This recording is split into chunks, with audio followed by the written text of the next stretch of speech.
Hi there, I'm Jess Steinbach with ActualTech Media, and I want to thank you all for joining us at this awesome Spotlight Series segment.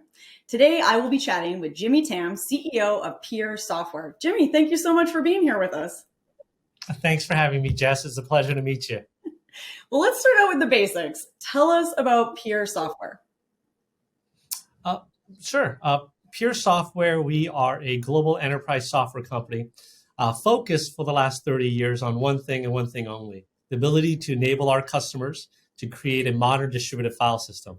So a lot of customers are asking, like, what does a modern distributed file system means? And I guess a good way to kind of describe it is to kind of compare and contrast. Well, first off, talk about why do you use a modern distributed file system, and then compare and contrast what's a traditional one, right? Now, the first thing is why a distributed file system in the first place.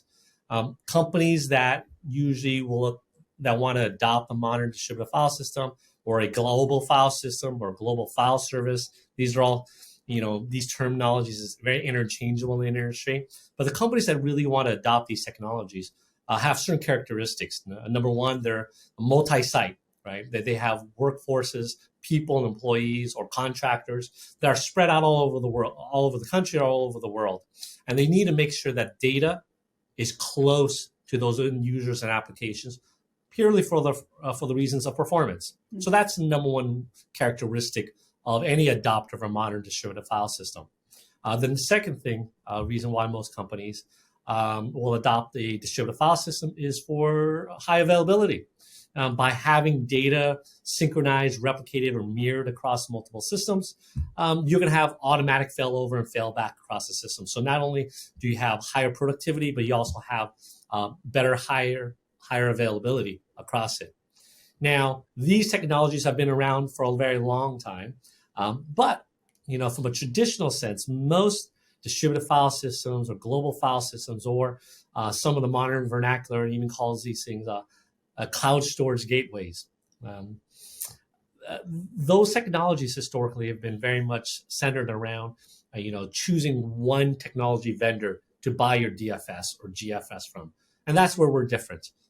We give customers that want a DFS or a GFS the ability to bring their own storage. If they already have existing storage investments in like Windows file servers or NetApp filers or Dell NAS systems or even Nutanix files, or now using AWS Cloud or Azure Cloud or GCP, how do you stitch all those existing storage investments together? That's kind of how we're a little bit different, how we're vastly different, actually, to other technologies out there. That's interesting. And so I'm kind of hearing that maybe I think for a lot of folks out there that GFS, global file storage, might feel like a bit of a heavy lift. But from what you're saying, you can kind of make that a little bit easier. Yeah, absolutely. So we definitely make it easier because, the people or the companies that want to adopt a DFS or a GFS are going to say, wow, okay, that's incredible. But do I need to go into a single vendor approach? If I'm a customer, like think about it, most companies grew up small and they probably bought Windows file servers. And then as they grew to a certain size, they started buying, my storage requirements are bigger. Now I want to buy some large NAS systems, whether it's from NetApp or Dell or Nutanix. And then over the last years, now they started thinking about cloud storage. Do I start putting things in Azure or AWS or GCP, or maybe a cloud somewhere else in Europe or Asia? Now, as I kind of had this hodgepodge approach to buying my storage systems, and then ultimately I think, I would want a DFS or GFS.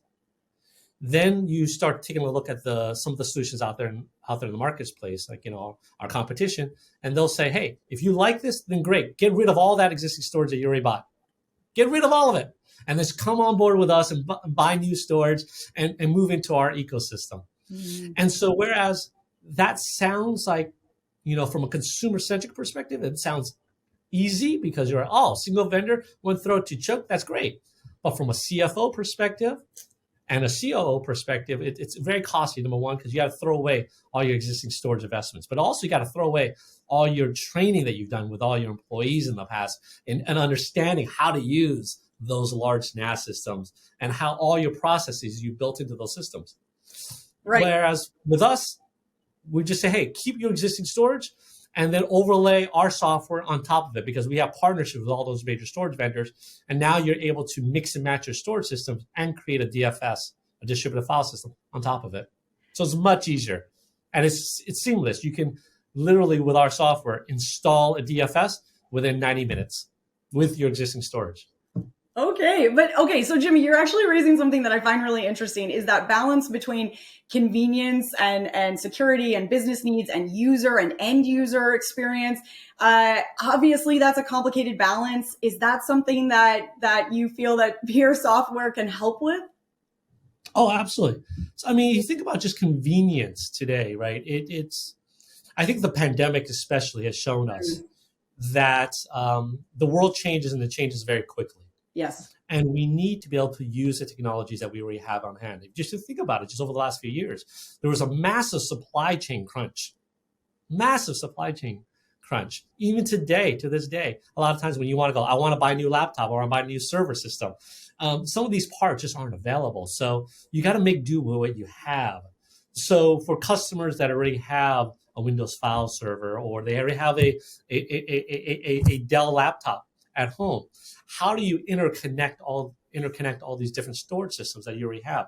I mean, that's convenience for them. If you can have a solution that immediately bolts on to what you already have, that's fantastic. And I kind of almost compare this a little bit to like Apple.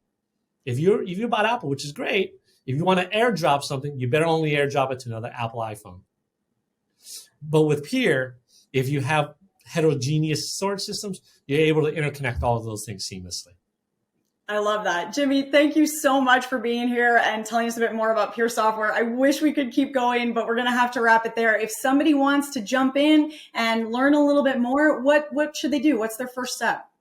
Well, the easiest thing is just to go onto our website, puresoftware.com, PEER software.com, and then just request a trial or request to contact us. One of our team will reach back out to you and answer any questions you have and walk you through a very simple demo or set you up on a free trial. I love it. Well, Jimmy, this has been such an interesting discussion. Thank you so much. Thanks for being here and for telling us a bit more about Pure Software. Awesome. Thank you very much for your time. Thank you, Jess. And hey, if you want to see more Spotlight segments just like this one, head on over to the ActualTech Media YouTube channel. That's youtube.com/ActualTech Media. There is a whole playlist for you there with more awesome videos just like this. Head on over and start exploring. Well, that's all for us today. Again, thank you to Jimmy for sharing some really cool and exciting ideas with us today. A very special thank you to all of you for watching this Spotlight Series segment. I've had a blast, and I hope we'll get to see you again soon.